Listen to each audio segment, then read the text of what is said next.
I hope the sound will be nice. Okay, we are nice, nice. Okay, hello and welcome everyone.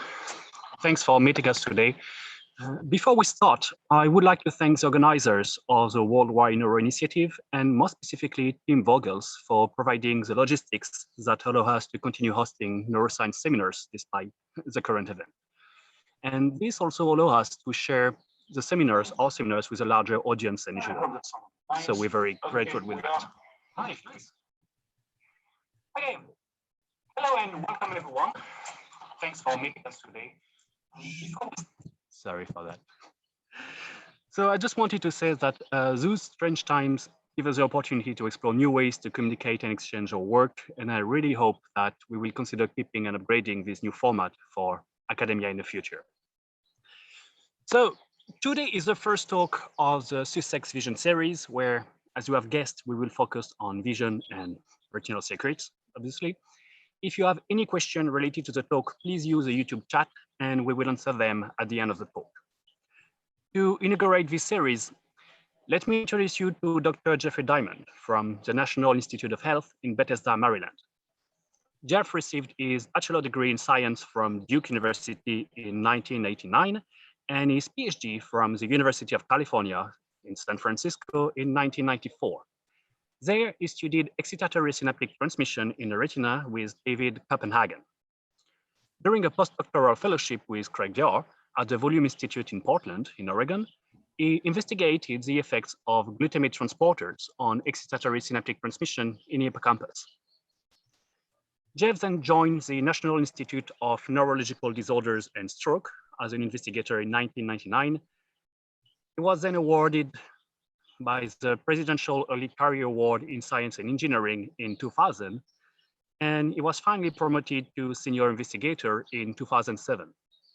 Now, his laboratory studies how synapses, neuron, and small circuits perform computational tasks required for visual information processing within mammalian retina. So, without any further ado, please welcome Dr. Jeffrey Diamond. Thanks, Maxime. It's an honor to kick off this series, although I know in reality you just need a guinea pig to work out the kinks. I also realized that that I had better turn off my YouTube thing so that I don't see any of the comments coming on during my talk. So I hope everybody can hear me okay. I hope everybody is doing okay in these extraordinary times, and that a little science might be a good respite from our sort of new schedules that we've all been forced into. I'm assuming that most of my audience is our vision neuroscientists, with maybe a few general neuroscientists sprinkled in, and the occasional person who stumbled across this in search of some kind of do-it-yourself video about how to unclog their toilet. You know, please ask questions in the comments and we'll get to them at the end. So my lab is interested in how synapses and neurons and small circuits of neurons encode and process information that's required by the surrounding network. And we focus particularly on the retina to study these questions. And the retina is a great system to study these kinds of questions because we can stimulate it physiologically with light. And in a variety of different kinds of preparations, we can record from any of the neurons here in the retinal circuit. And I am going to, hang on. Hang on, guys. I'm getting a pointer here. I was getting a pointer. Anyway, so the retina circuit can be thought of in very simple terms as a series of parallel radial pathways where light is absorbed by the receptor cells, the photoreceptors here, and that light energy is transformed into a neural signal that's passed to bipolar cells. And the bipolar cells then relay that signal through excitatory synapses down here in the inner retina to ganglion cells. And ganglion cells send their axons through the optic nerve to the rest of the brain. And these radial signaling pathways are modulated by two laterally oriented inhibitory networks, one in the outer retina made up of horizontal cells and one in the inner retina comprising amacrine cells. Now, I should make a note just at the outset for people who aren't used to thinking about the retina that most of these cells within this network communicate with each other without the aid of action potentials. Most of them respond to light and signal these responses with small, slow, graded changes in membrane potential as opposed to action potentials. Ganglion cells, of course, fire action potentials to communicate through the optic nerve. Some amacrine cells fire action potentials, and very occasionally a bipolar cell will in some species, but in general, this is an analog circuit. Now, our interest in amacrine cells is twofold. One, they're interesting from a visual processing standpoint because they confer a great deal of complexity to the visual signals communicated by the ganglion cells. But as synaptic physiologists, we're interested in amacrine cells because they don't operate like most neurons. Most neurons, like the Purkinje cell rendered over here, receive their synaptic inputs in elaborate dendritic arbors shown up here. And this input is integrated in interesting ways down to the soma and eventually to the axon hillock, where it's formed into a pattern of action potentials that's conducted along the axon to downstream targets. Amacrine cells are different. They're so named amacrine cells by Cajal because they lack a long axonal fiber. So amacrine is a mashup of the Greek for lacking a long fiber. And they receive their synaptic inputs and make their synaptic outputs on the same dendritic processes. And we've been very interested in the lab how amacrine cells do this, how they transform their excitatory input that they get from bipolar cells into inhibitory output that they send to a variety of different targets, and how this transformation contributes to the visual processing that they've been tasked to do by the network. Now, this is a rich question, particularly in the mouse, where we now know, based on recent drop-seq studies from Josh Saines's lab, that there are probably, give or take one or two, 63 different kinds of amacrine cells in the mouse retina. And 45 of those are shown here from a connectomic study from Winfried Denk's lab a few years ago. And so these are transverse sections of the retina with all of each amacrine cell type that was observed in a small section of retina that was examined using serial block face electron microscopy. Now, I know that we all have a lot of time on our hands, but I'm not going to go through all 63 amacrine cells. I'm going to focus on just one, the A2 amacrine cell. The A2 is the most numerous amacrine cell in the mouse retina. It makes up about 10% of the total population. And the A2 is a little guy. Its cell body is relatively small, less than 10 microns in diameter. So it's no more than about 30 or 40 microns from head to toe. And you can see that it has two general sets of dendrites. There are the lobular dendrites out here, and then there are the arboreal dendrites down here.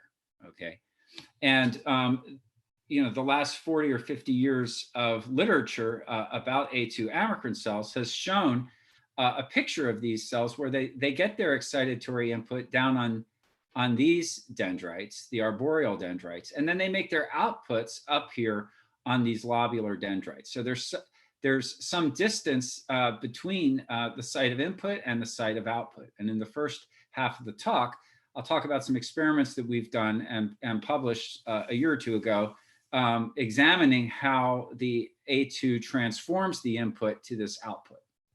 In the second half of the talk, I want to talk about more recent work that we've been doing in the lab that hasn't been published yet, where we find that the A2 also makes an output down here in these dendrites, arising very close to where it receives its excitatory input for a much more direct and efficient transformation of input to output. Okay, so the A2 plays a very important role in the mammalian retina circuitry, particularly in the rod pathway, so-called, that mediates night vision. So at night, when photons are very scarce, they're absorbed primarily by rod photoreceptors, which are much more sensitive than their cone photoreceptor counterparts. And rods make the large majority of their synaptic connections onto rod bipolar cells. There are about 14 different kinds of bipolar cells in the mouse retina. Only one of them is a rod bipolar cell, but it makes up about 40% of the total population of bipolar cells, because the mouse retina, like our retina, is rod dominated. So rod bipolar cells do not talk to ganglion cells directly. Instead, they go through the A2 amacrine cell. Okay. Now the rod bipolar cell is called an on cell because it is activated or depolarized in response to increments in light, and it makes an excitatory synaptic connection onto the A2. So the A2 is also an on cell. Now the A2 relays this on signal to what we call the cone pathways. The on cone pathway, it relays this signal through a sign-conserving gap junction synapse here onto the synaptic terminals of on-cone bipolar cells. And it inverts the signal through an inhibitory glycinergic synapse onto the synaptic terminals of off-cone bipolars. Okay, and so in this way, the rod pathway piggybacks onto the cone pathway to use common ganglion cells down here in the inner retina. And I want to make a note here that the inner plexiform layer, the synaptic layer down here where the bipolar cells make all of their synapses, can be functionally divided into, well, many different layers, but for the purposes of this talk, two primary layers. The lower layer here contains all of the synapses carrying on information, and the upper layer contains the synapses carrying off information. Okay, now, A2s have also been shown to make inhibitory synaptic contacts up here in the off layer to off ganglion cells. And we're interested in how the A2 transmits its input from rod bipolar cells to its downstream targets, particularly because the visual responses that we can record in A2 suggest that they carry multiple kinds of visual information. And you can see that here in this rather reduced experiment that was performed by Nick Esch when he was a postdoc in the lab. And Nick is recording from an A2 amacrine cell in an acutely prepared slice of rat retina. And everything was done under complete darkness using infrared illumination. So the retina has remained very sensitive. And what he's done here is he's voltage clamping an A2 so that he can measure the excitatory synaptic input from the rod bipolar cells presynaptic to it. And he's in complete darkness here, and then he steps to a very dim background light here, and you can see that this elicits a transient response that settles down to a more sustained response. And then when he goes to a brighter light level, he gets another transient response followed by a sustained response. And it turns out that these transient and sustained responses encode different kinds of visual information. If you look at the amplitude of the sustained response at any particular time, you can see, and this is a response of the amplitude of the steady state current as a function of the luminance of the visual stimulus. You can see that the response is the same regardless of whether he arrived at that luminance from complete darkness, as shown in blue, or whether he stepped to that luminance from some other brighter background. Okay, and what this tells us is that the sustained component is reporting luminance instead of changes in luminance. In other words, it's blind to contrast, but it's a reliable indication of luminance. Now, the transient component is very different. If you look at the amplitude of this transient that arises above the sustained component, you can see that it's greatly depressed when you step to higher light levels from some lighter background here. And it's depressed in a very interesting way. If you look at the amplitude of these depressed events, you see that they encode quite nicely the contrast between the two steps, and not just the difference in the luminance of the two steps, but what we call the Weber contrast. In other words, the difference in the two steps as a function of the preceding background. And this is in fact how psychophysically we detect sensory input. The smallest detectable change, and this is the first commandment of psychophysics, the Weber-Fechner relationship. The smallest detectable change in a sensory stimulus is proportional to the background. And I can show you that quickly here. These are two spots on two different backgrounds. And the absolute difference in luminance, this is obviously going to depend on your monitor. The absolute difference in the luminance is the same in the two sides of the image here, but I think you would agree that you can see this spot on the left more easily than the spot on the right. And that's because the Weber contrast, or this relative, the difference relative to the background, is much greater than it is on the right. And if we increase the luminance on the right so that the Weber contrast is the same, you can see that it's similarly easy to see the two spots now. So we've been interested in how the A2 transmits this information. Does it transmit luminance information, sustained information, or the transient information to its downstream targets? And today I want to focus on how, in the first part of the talk, how it transmits this information to the off-cone bipolar cells. And I should say we're interested in this because the connection between the A2 and the off-cone bipolar involves one of these nonlinear chemical synapses, a glycinergic inhibitory synapse, onto the off-cone bipolar cell terminal. But the first question that we need to ask is, which of the off-cone bipolar cells is the A2 talking to? There are 5 options in the mouse retina, 5 different off-cone bipolar cell types. And we didn't really know going into our study which of these types the A2 connected to. All of them equally, or did it favor one or the other? So to answer this question, we collaborated with Kevin Brigman, who had acquired a very nice data set of serial electron micrographs from the interplexiform of the mouse retina using serial block face electron microscopy.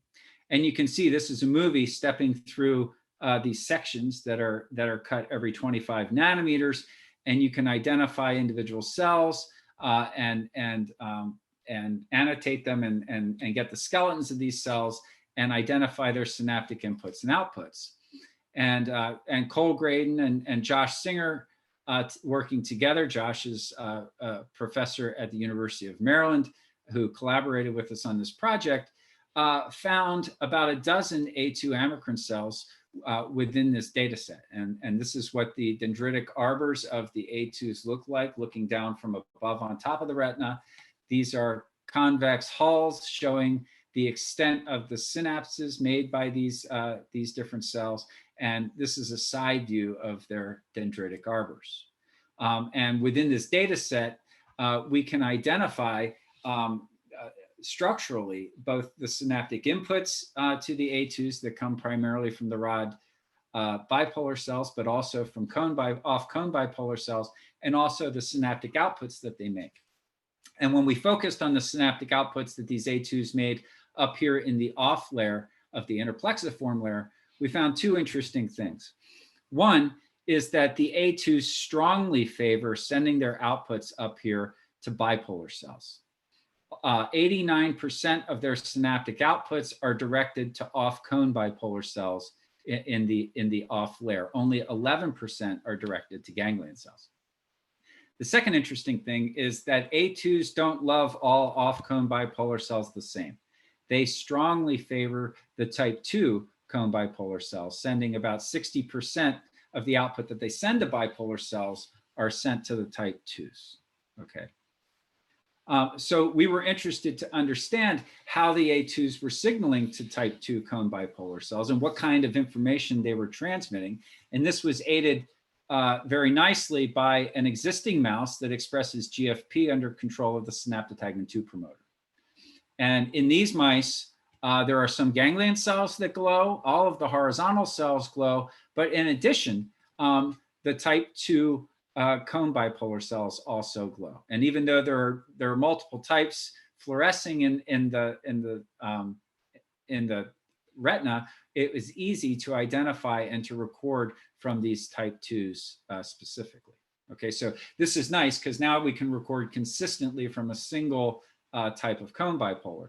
And our strategy here was to record from the 3 principles in this part of the circuit, the rod bipolar cell, the A2, and the type 2 off cone bipolar, to see how the signals are being transmitted through the network.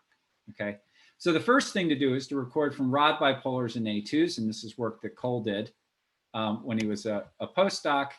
And this is similar to work that we've done in our lab previously and others have done subsequently, where you can record from synaptically coupled rod bipolar and an A2 and gives a series of depolarizing steps to the rod bipolar and see the postsynaptic excitatory synaptic currents in the A2. And I'll remind you that these voltage steps don't look much like action potentials, but and don't look perfectly like the light evoked responses in the rod bipolar cell, but rod bipolar cells do respond with slow graded changes membrane potential within this range. So this is actually a fair approximation to the kinds of depolarizations that you would see in a rod bipolar cell in response to light. And when you make these steps, when Cole made these steps, he saw a transient burst of release from the rod bipolar cell, and then an increase in the sustained signal. And this increased with the size of the depolarization. And in fact, if you plotted the amplitude of the transient response here versus the membrane potential step in the rod bipolar cell, you see a relation here that looks very similar to the voltage dependence of the presynaptic calcium channels in the rod bipolar cell. Now, Cole could make an analogous recording from, hang on,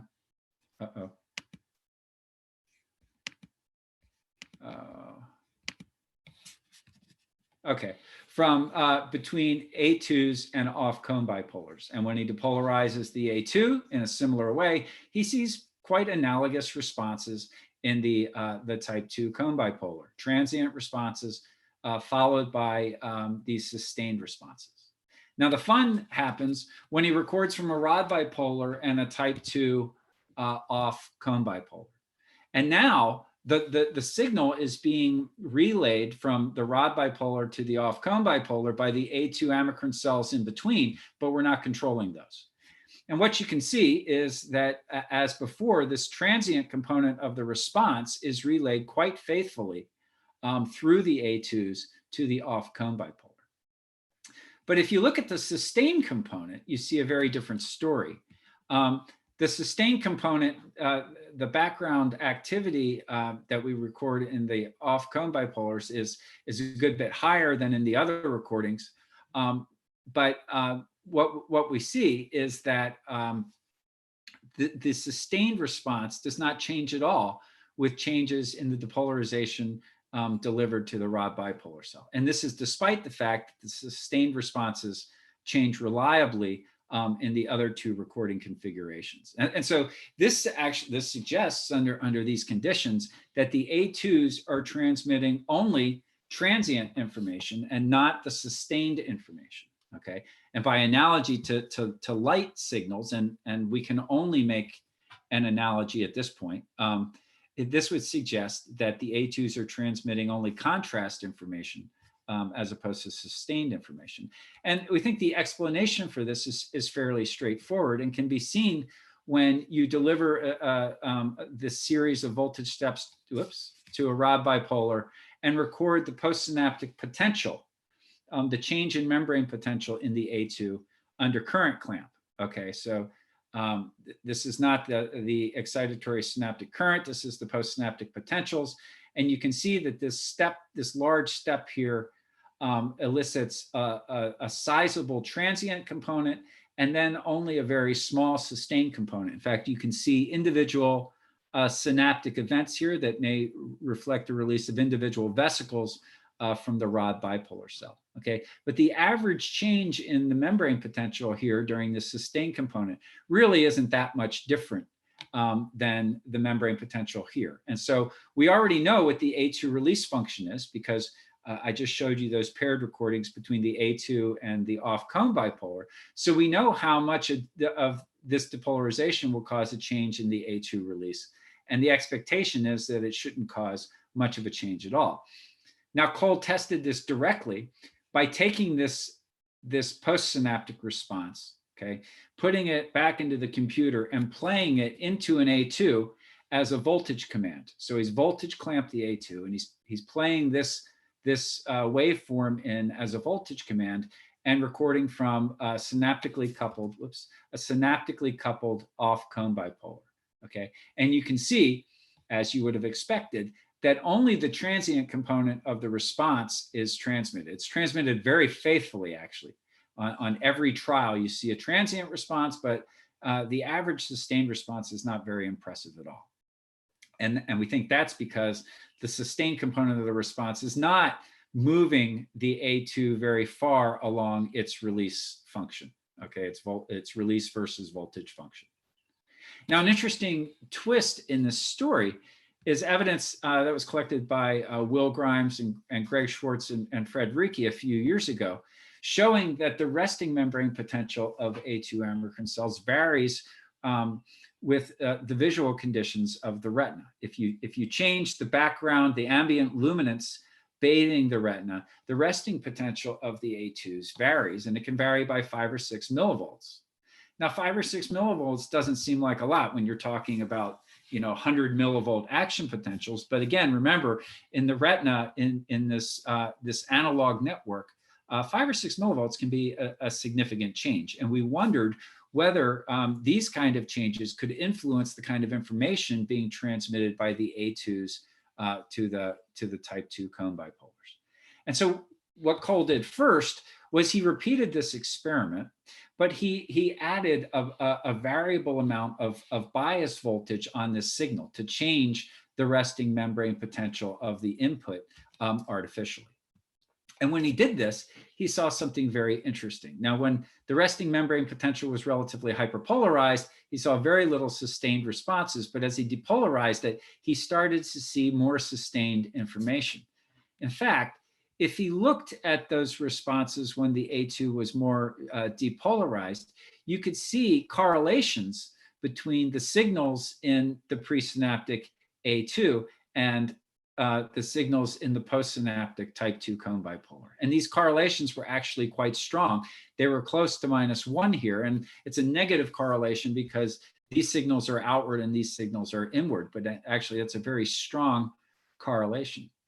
Now, that's very interesting. It indicates that the synapse can go from basically ignoring sustained information to being able to pass information about individual synaptic events that arrive in the A2 from the rod bipolar cells. And that's a result of depolarizing the A2 up into a different region of its release function here.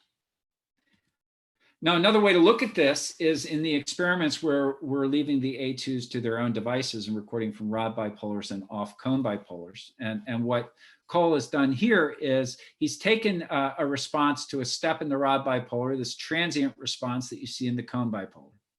And he's made it so that the average baseline is at exactly 0. So that when he integrates this integrated baseline remains at 0.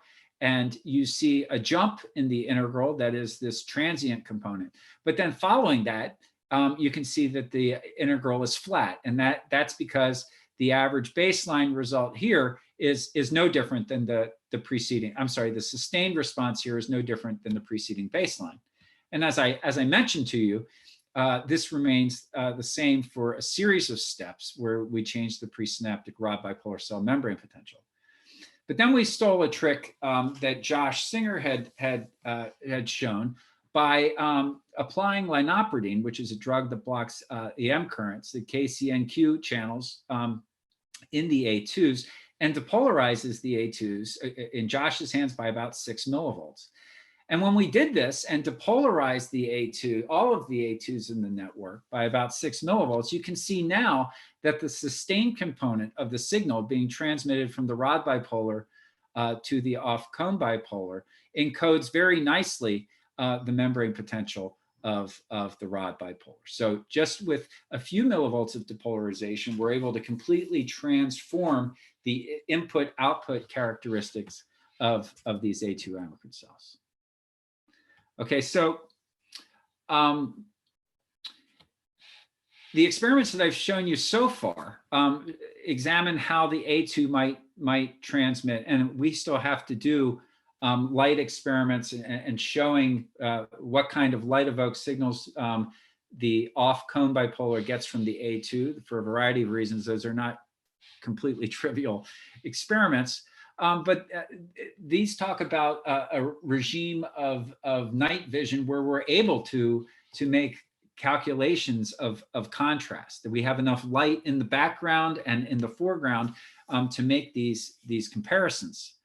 But I want to remind you that this circuit is extremely sensitive and is able to respond to visual stimulus when the photons are so scarce that contrast really isn't a relevant parameter, that the network really is in a more linear regime, simply trying to count the photons that are falling on the retina. In fact, Will, in a collaborative project with Fred Ricci, has showed that you can record responses in the A2s even to single photons being absorbed by one of the presynaptic rod photoreceptors here. And so, we've been interested in how the A2 transmits this kind of very low light information. I'm not going to be able to go to the single photon level, but let's just say down in the lower regions of night vision, how these signals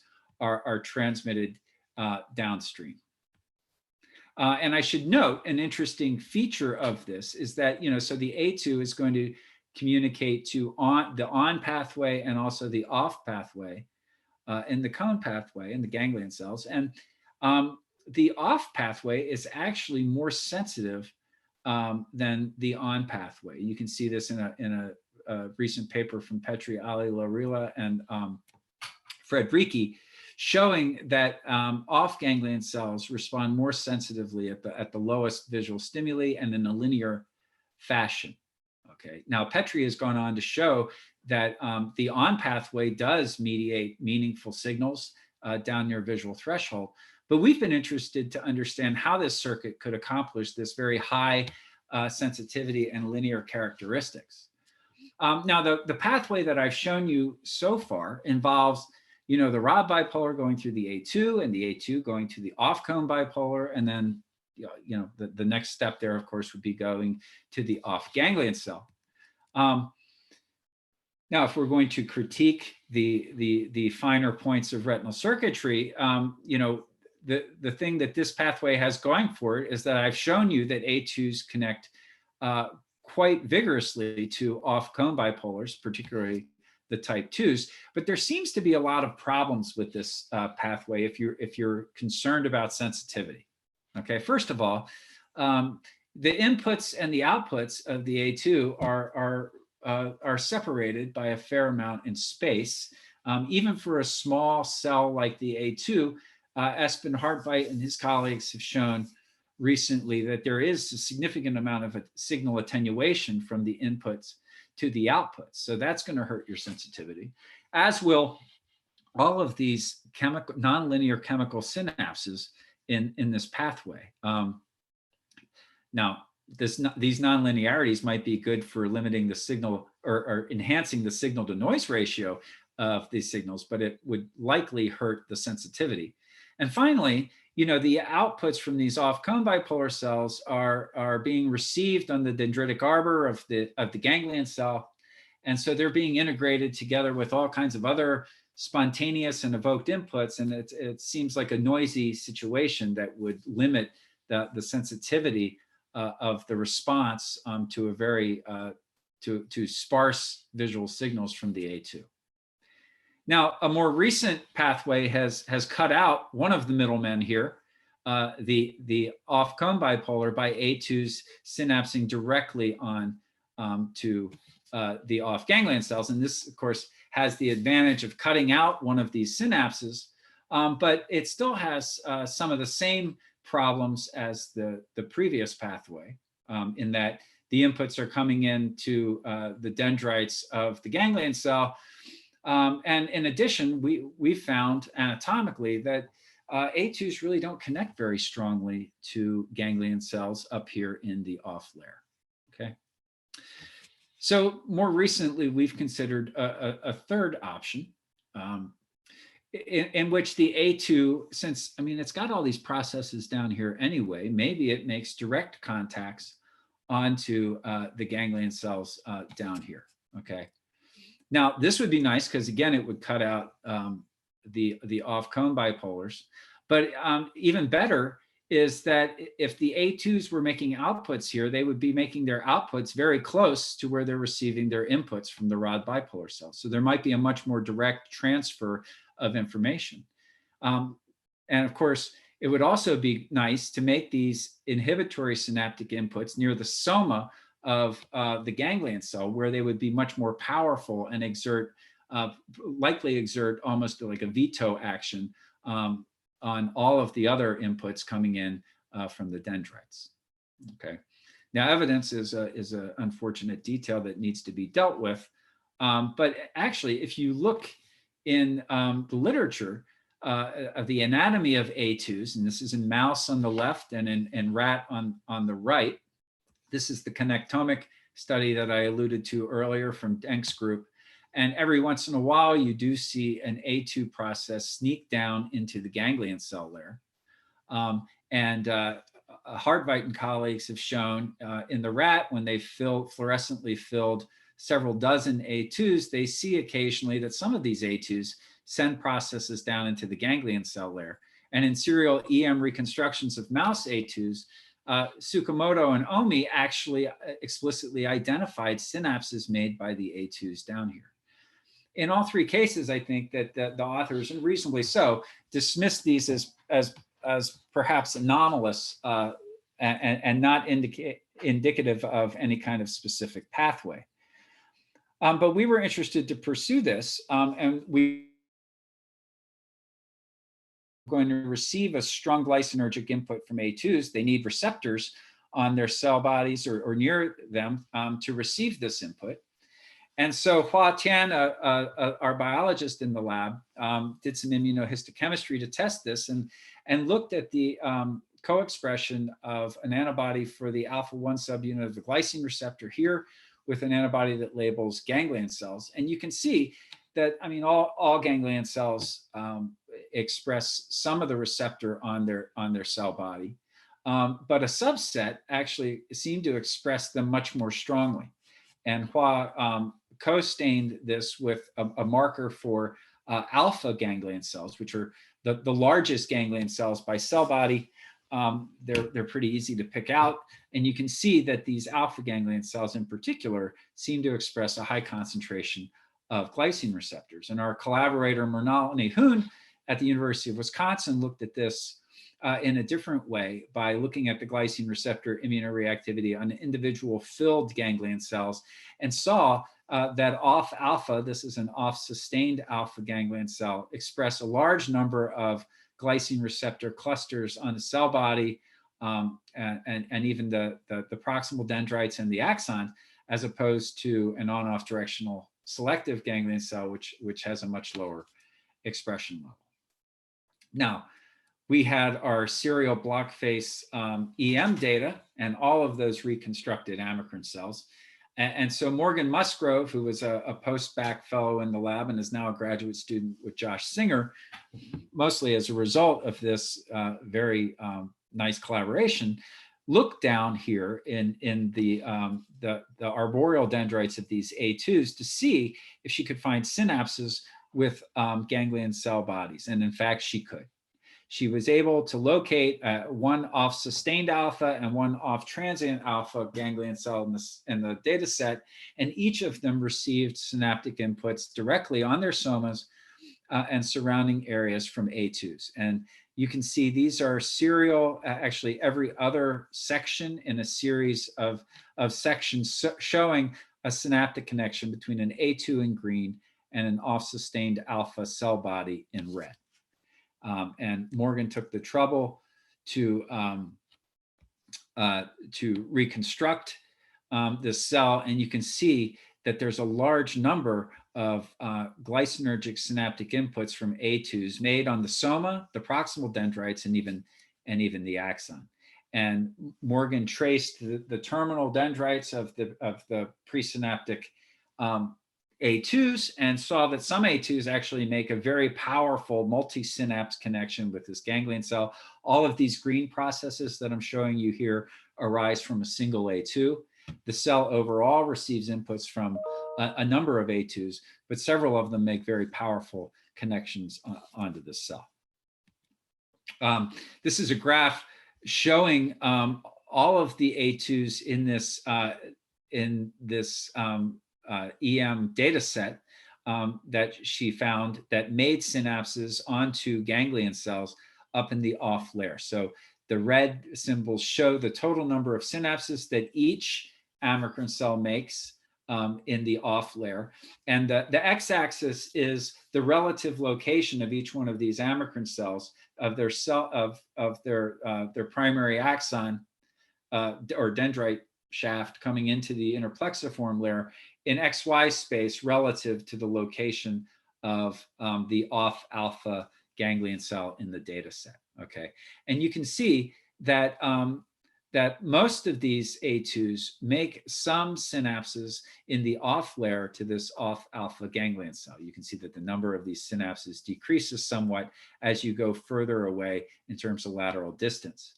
The black symbols show synapses made from the A2s into the soma or the proximal dendrites in the on region of the interplexiform layer. And these kind of synapses are only made by A2s that lie directly above the ganglion cell in the circuit. And this makes sense geometrically. It's only right there that the off alpha ganglion cell has any processes in the on layer of the interplexiform layer. So this would suggest that synaptic connections ought to be particularly strong coming from the A2s that lie directly above the off ganglion cell. And Will Grimes and Milos Sedlecek, well, Will's a staff scientist and Milos is a senior postdoc, approached this problem using a mouse that was expressing channel rhodopsin in A2 amacrine cells. And you can see they filled an off alpha ganglion cell. This is an experiment that Will did.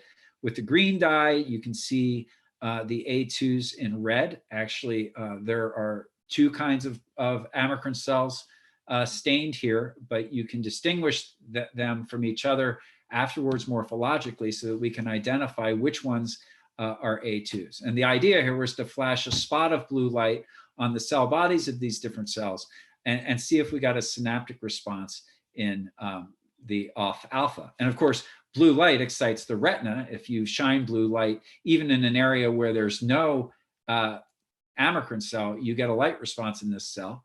But you can block that pharmacologically by blocking the synaptic inputs to the bipolar cells. And under these conditions now, if we go around, if Will went around and stimulated these individual cells, he could measure responses in the ganglion cell that resulted from direct synaptic input from those cells. And what he saw was that he saw direct synaptic input from A2s only if they were located in retina space near to the cell body of the ganglion cell. You can see that here, that the response that he would record in the ganglion cell fell off with a length constant of about 40 microns. Okay, so these powerful synaptic connections are only being made by A2s that are very close in XY space to the ganglion cell. So this suggests that if the synaptic input from the rod bipolars is able to depolarize these synapses down there sufficiently, that there should be a good transfer of synaptic inhibition to to the off alpha ganglion cell. Okay, and so this is going to depend on the relative location in these terminal dendrites of the synaptic outputs here and the synaptic inputs to the A2s from the rod bipolar cells. And so Morgan looked at these processes and identified where the synaptic inputs from rod bipolar cells arise. And she's shown that here as these little red dots. I hope you can see that. And you can see that in many cases, the rod bipolar cell inputs arrive very close on the process to the outputs to the A2. So what I did was I took these data from Morgan and graphed it in a way that allows us to look at this. So these are each one of the terminal A2 dendrites that make contact with the off alpha ganglion cells. And what I've done is I've aligned each one of these dendrites. I've stretched them out linearly, and I've aligned them so that the end of the dendrite is here at a distance of 0. And then I've plotted the relative position of each of the rod bipolar cell inputs in blue and the outputs of the A2 to the off ganglion cells in gold. And what you can see here is that the outputs are made largely within the last 10 microns of the process, and the inputs from the rod bipolar cells are received when about the last 20 microns. Okay, so this is actually an ideal situation for the transfer of signals, and I can show you this with a simple neuron model. Okay, which this is extremely simple. There's a cable here. I have a soma over here just for fun, and I'm recording the postsynaptic depolarization at 2 different parts. One is down here near the sealed end of the cable, and another one is up here near the soma. And I have a relatively small excitatory synaptic conductance that I can move up and down the dendrite here and record the postsynaptic response. And you can see that when the synaptic input is very close to the end of this cable, the postsynaptic depolarization is quite large. Okay, and that has to do with contributed to by the effects of this sealed end of this cable, because when the charge comes in through the synaptic conductance, instead of having 2 directions to flow through the dendrite, it only has one, because one end is sealed, and this results in a larger depolarization here. Now, I mean, this is just a model, but it suggests if we map this depolarization onto our A2 release function that we collected before with the paired recordings, it would suggest that even a relatively small excitatory input ought to be able to evoke release from the A2. Now, there's a little bit of a fly in the ointment here with regard to the A2s doing this in the literature, and that is that previous examinations of A2s, and this is a very nice paper from Dario Prati's lab from almost 20 years ago, showing that A2s, showing very nicely that A2s express one kind of voltage-gated calcium channel, the CAV 1.3, so sustained L-type calcium channel. But when they imaged calcium signals in an A2, and this is using a CCD camera and imaging the entire cell, they saw the large majority of the calcium signals, if they depolarized the A2, the large majority of the calcium influx through calcium channels occurred up here in the soma and in the proximal lobular dendrites, okay? And they saw very little signal down here in the arboreal dendrites. And our mechanism would be greatly aided by the presence of calcium channels down in these arboreal dendrites. And so we wondered whether they might have been, these authors might have been missing those signals because they have a relatively insensitive approach to examining the calcium.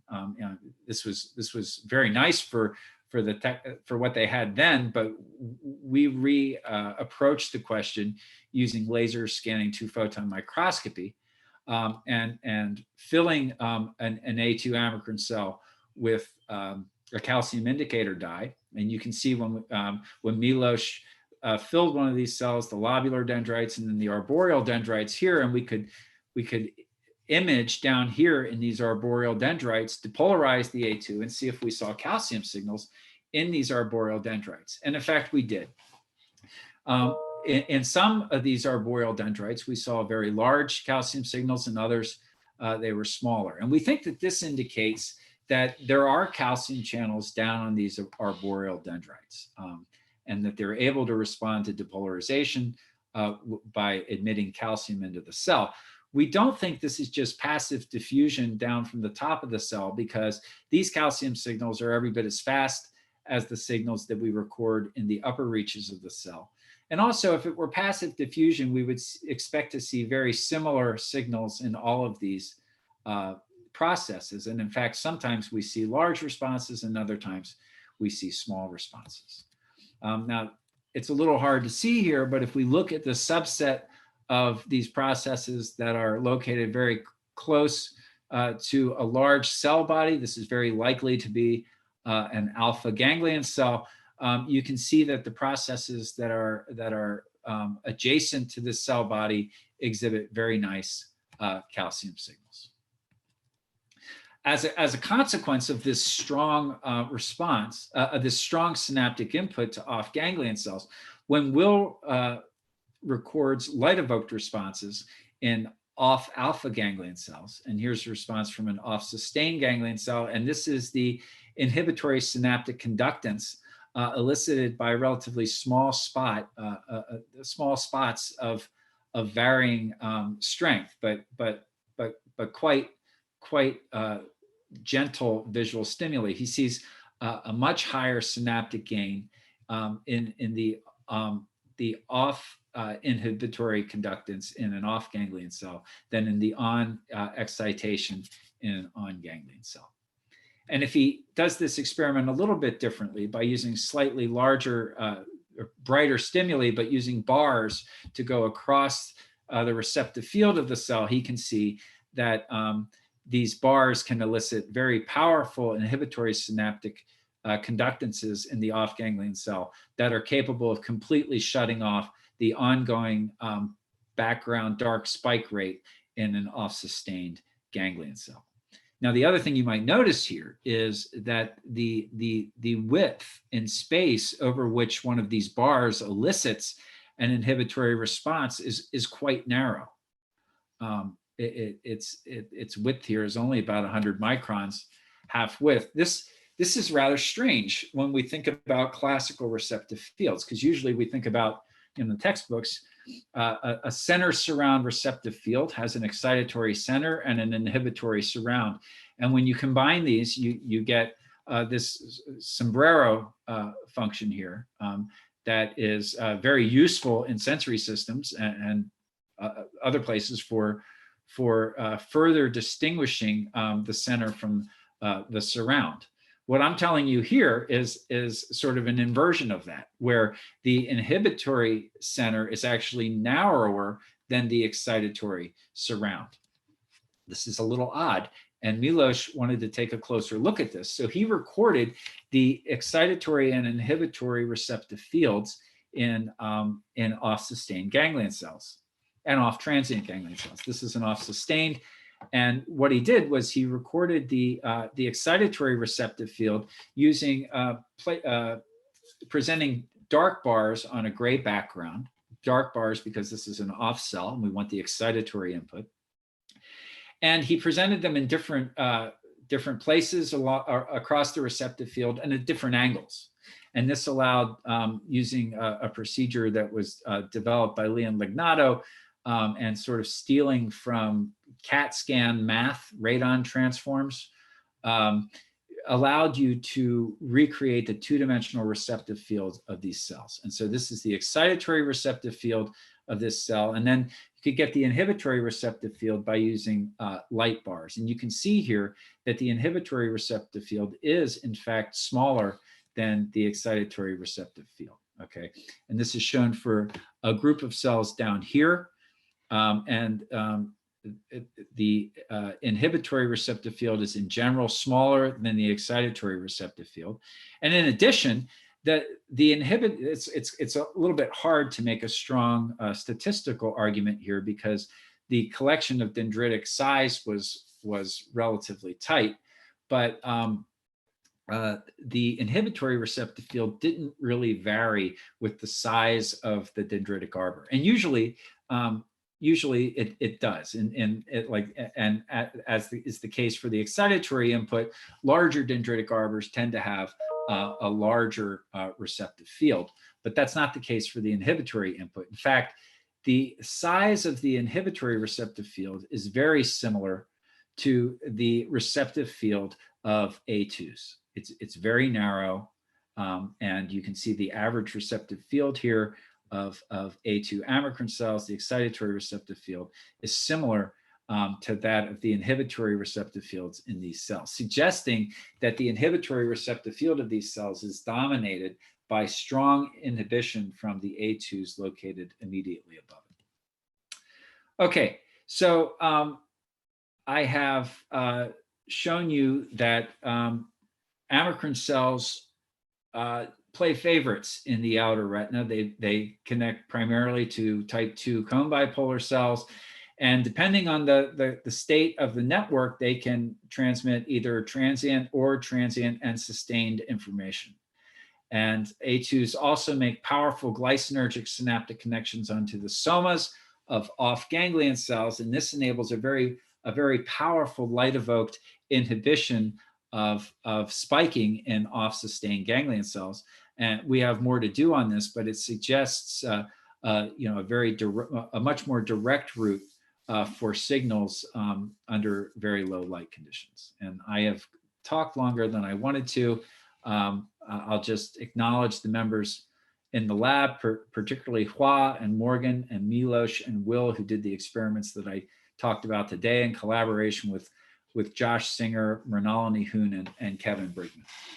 And so I'll stop there. And yeah, sorry. So I guess the first YouTube talk went a little longer than expected. But. No, it's pretty okay, Jeff. Thanks a lot. I'm the only one clapping, but yeah, we're sure. all grateful for it. And now I will go and oh, good. You guys. So thanks for everything. I'm looking forward to your upcoming publication. I'm very grateful to see that we have a large audience. We have a global audience. I saw people from Sydney, from Jerusalem, from the US, all across Europe. It's very nice. I guess they're all clapping now, and we will move to questions. I have a couple here. If you have more questions, please use the YouTube chat. I have one question from Anna Vlasits. It seems like you were saying that A2s, amacrine cells, are high-pass filtering the RBCs input, at least when they are more hyperpolarized. So this seems like it can be accomplished via passing filtering. What do you think could be the mechanism for specific transmission or more transient signals? Just that they are much larger? Yeah, and that's what I tried. That's what we tried to address. Thank you, Anna, for the question. I hope you're doing well in tuning. That's what we tried to address with the paired recordings between the A2 and the off-cone bipolar. And so we don't think it's just passive filtering. That would if it were just passive filtering, that would favor a low pass situation. We think that the high pass nature of the transmission has to do with the fact that the transient component is able to move the membrane potential along, to change the activation of the calcium channels and change the amount of release. Whereas the sustained component is not, unless you're able to move the resting membrane potential of the A2 more depolarized into a more linear range. Now, see, the nice thing about this is that I'm unable to see the confused look on my face. I can give you a confused look if you want. Okay, well, thank you. Yeah. I have a related question from Anna, and she also asking, what affects A2 depolarization? Is this going to be affected by amount of gap junction coupling, or are the off-layer dendrites quite isolated from that? Yeah. So we wouldn't expect that the dendrites would be particularly isolated because all of this is happening very close to where the gap junctions are being made. We don't know yet really what is causing these. I would say we don't have a perfect idea about what's causing these light dependent changes in the membrane potential. Okay, you could certainly imagine that the depolarization that you see as the light comes up is due to increasing input from rod bipolar cells. That seems easy enough to believe, but I don't know what the subsequent hyperpolarization at higher light levels is due to. It's been suggested that could be due to inactivation of release from the rod bipolar cells, inactivation of the presynaptic calcium channels. In our hands, we see very, very little inactivation of release over physiological membrane potential ranges. So I don't really know what is causing that entire trajectory that they've reported. Yeah. Thanks for that. Hello. Can I ask a question? Sorry, this is Helen from Singapore. Okay, I don't know where that's coming from, but let's go for it, Helen. Hi. Yeah. So, maybe I didn't really follow that well.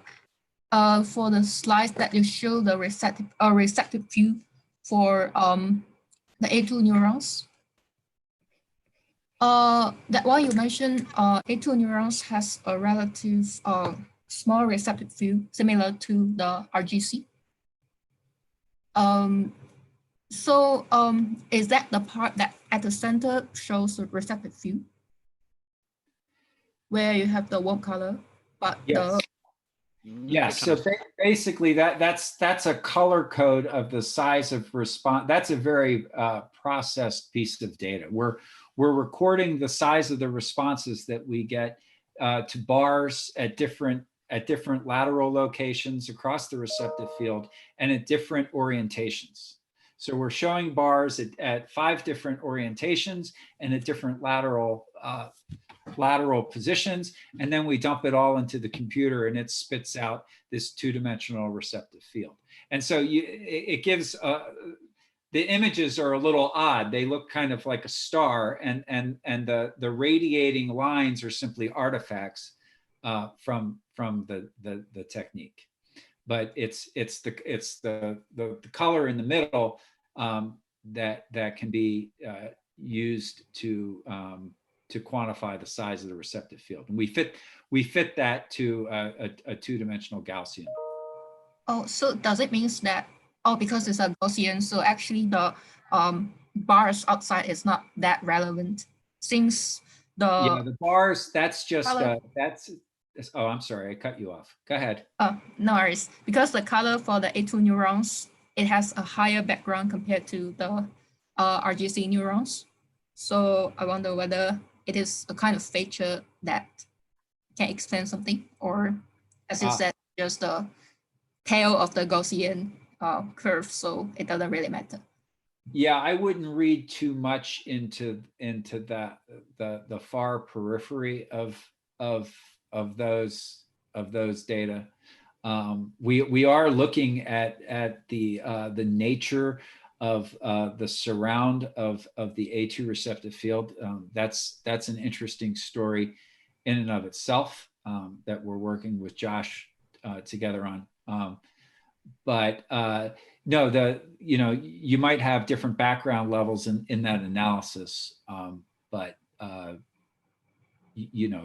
that's just that could be due to just differences in the sort of the steady state activity in the cell. We're looking at synaptic, postsynaptic currents, and so you could see different levels in different cells.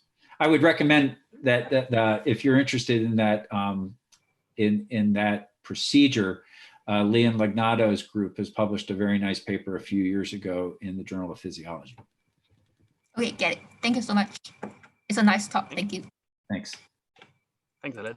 So we'll move to a couple more questions if you're happy with that, Jeff. Sure. I have a quick one from Tom Baden. He has a question. He loved the upside down Mexican hat. How general do you think it might be? Other RGC types, other species? You know, I think that, so for sure, we need to see whether you know, this is it play in other species. I would say though that the marked similarities in the rod pathway in different species, different mammalian species, suggests that I would expect this kind of thing to be present in other species that had these cells in them. It's interesting to think about whether this kind of thing could arise in other parallel circuits. I mean, there are quite a few narrow field glycinergic amacrine cells that tile the retina, you know, very densely, that could contribute to this kind of receptive field structure in other cell types. You know, we just haven't. Yeah, that would be interesting to look into. You know, it looks like you know, from our very small sample size of this small data set, it looks like the particular arrangement with A2s is confined to a limited subset of ganglion cells. Thanks for that. Something to look into indeed. Yeah. I have a question from Chase Elmer. So here, Dr. Diamond, you showed a powerful effect from a single rod bipolar cell to a single A2 amacrine cell. Because the nature of the dual patch excludes the effects of convergence from many RBCs, do you think that this would be cause an underestimate of A2 output? Not sure to understand the question. Yeah, no. So that's a good, that taps into a lot of interesting features of this system, and it is that there's a very large variation in the strength of connections between rod bipolar cells and A2s. A2s receive input from now I forget what it is, maybe 20 rod bipolar cells, but not all equally. Okay, some you know, just one or two rod bipolar cells make much stronger connections than others, and this has been shown. We've seen this in REM data. Tsukamoto has seen this. This appears to be a feature of the circuit, and it's interesting because it makes for a way that very weak signals, perhaps even signals elicited by responses in individual rods, can be communicated with some fidelity downstream. And that is that you have a very strong synaptic connection from some rod bipolars to A2s. And, you know, so you might lose a lot of those very sparse signals, but the ones that get through will get through with a higher fidelity. So I think that you're right, we're underestimating the total input to the A2, but we're being a bit more realistic with regard to the signal being transferred by a single rod bipolar cell, which is relevant under very low vision conditions when photons are extremely sparse. Thanks for that. There's many questions piling up, so I'm just going to pick up a couple, and if Jeff, you agree to look at them later, answer on the chat directly on by mail, but I think we have to close soon. So I'm going to take a question from Petri. Petri liked your talk and is asking if you would like to comment or speculate on the potential functional role of this A2 type of CBC pathway in relation to behavioral output. Yeah, so this particular pathway seems well suited to transmitting very sparse signals, whereas the off-cone bipolar seems much more useful for integrating signals when they become more plentiful in the higher ranges of scotopic vision. So I think that there's going to be a there ought to be a transition in the relative weighting of this central input to the sustained input. And I would note that the receptive field shows the relative location and space of the inputs from the center and the surround, but when you have a distributed surround input, you are activating quite a number of the synapses from the off-cone bipolar cells. So that will play a significant role in the higher ranges of scotopic vision. I'm waving my arms a lot on It makes it more lively. Yeah. One last from I know, sorry, there's so many. I'm going to pick one from Thomas Soler. You see the inverted hat in both sustained and transient off alpha cells? Question mark.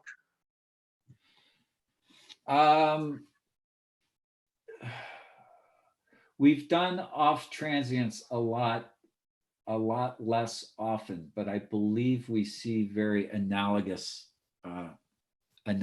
results. Maybe Will can put something in the chats, but I believe that it's quite analogous in the off transients. I don't think we have any reason to believe that there are major differences between the two.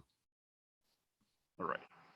Well, we're going to stop here. Sorry if I didn't pick everyone's question, but there's a lot piling up. I guess we can continue this discussion on the chat. Thank you, Jeffrey, for this talk. Thanks everybody to join this online seminars. Is it possible, just is it possible for people to come on afterwards to Zoom now that? Yeah, we can share a link and invite them to the Zoom chat so we can continue on offline. But I guess we have to close now. Okay, thanks everyone. And I just want to thank Lucia Zanetti that helped me setting up this channel. So see you very soon.